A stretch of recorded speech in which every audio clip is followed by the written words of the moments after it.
Hi everybody! Today I wish to share the last part of my leadership journey with you. Once we have a clear vision of the future of our business, the why, we need to look at the what, the purpose, or our mission. Very important, our mission has to support our vision. Every mission statement has to have a clear direction, an input and an output. To achieve our company's vision, in my case, to increase our footprint and develop our intellectual property to keep tred with modern technology, I had to look at who will be involved, serve the purpose to make our vision a reality and sustainable. 5 entities came to play: the company, the staff, the management and owners, the community, and the impact on our world. This was quite a revealing process, writing 5 mission statements for each entity, keeping each one responsible, accountable to serve the vision, the calling of the business. During the LifeWork Leadership Program, I realized the value of values in a business. Looking at Capital Hotel School, we had many values.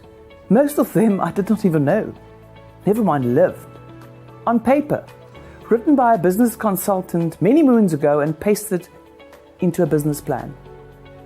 How many businesses have fantastic strategies and mission plans, but no values? I can tell you, many. I learned that true success in servant leadership depends on how clearly values are defined, ordered, and lived by the leader, in this case, me. Values are the non-negotiable principles that define character in a leader. Values are important as they drive the behavior of people and work on your vision and mission. So here I was, no values to live by. So how do I expect myself and my staff to behave? Learning about the values so clearly displayed by Jesus' behavior, I had many to choose from. Integrity, humility, generosity, compassion, courage, forgiveness, unconditional love, to mention but a few. My advice to you is to have a minimum of 3 and a maximum of 5 values for your business. Don't overcomplicate. It must be written down, shared by every staff member, should be the main criteria when you appoint new staff members, should reflect in all your business dealings, and must be non-negotiable. I believe in having fun while doing business.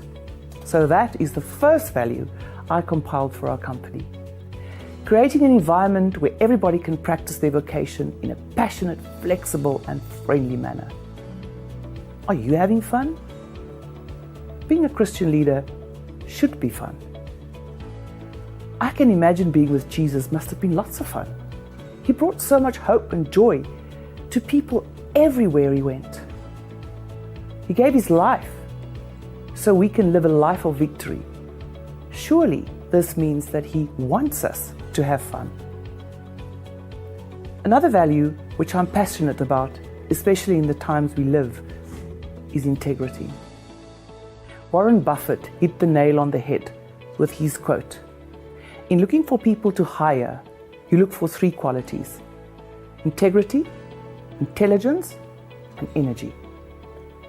If you don't have the first, the other 2 will kill you." Other values we chose in our business are humility, to value others above yourself.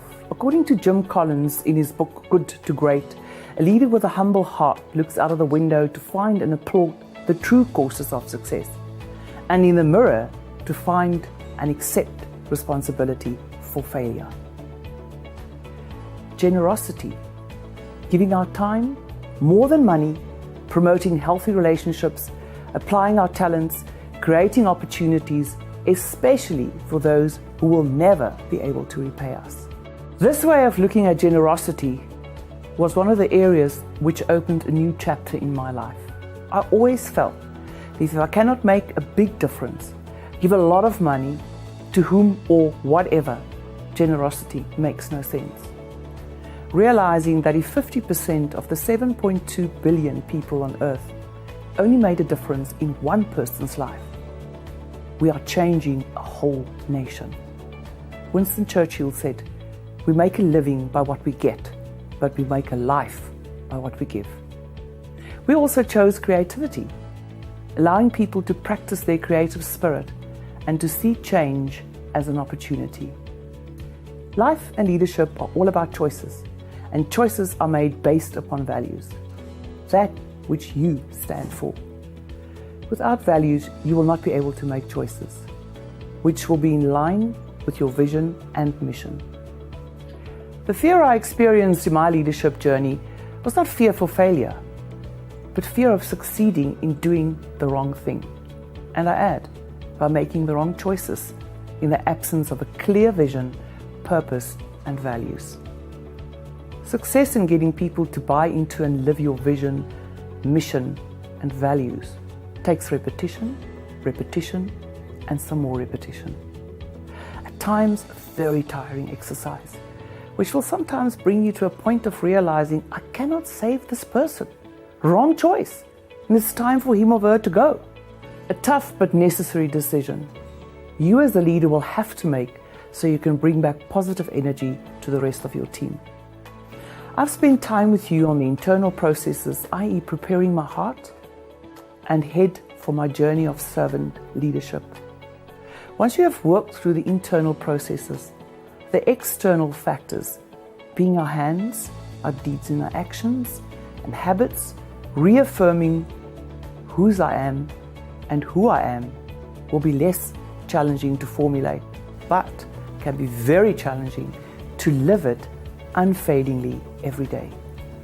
I can recommend Ken Blanchard and Phil Hodges' book, Lead Like Jesus, for further reading. I trust that you will trust God to assist you in living His plan for your life, being a servant, a steward, and a shepherd.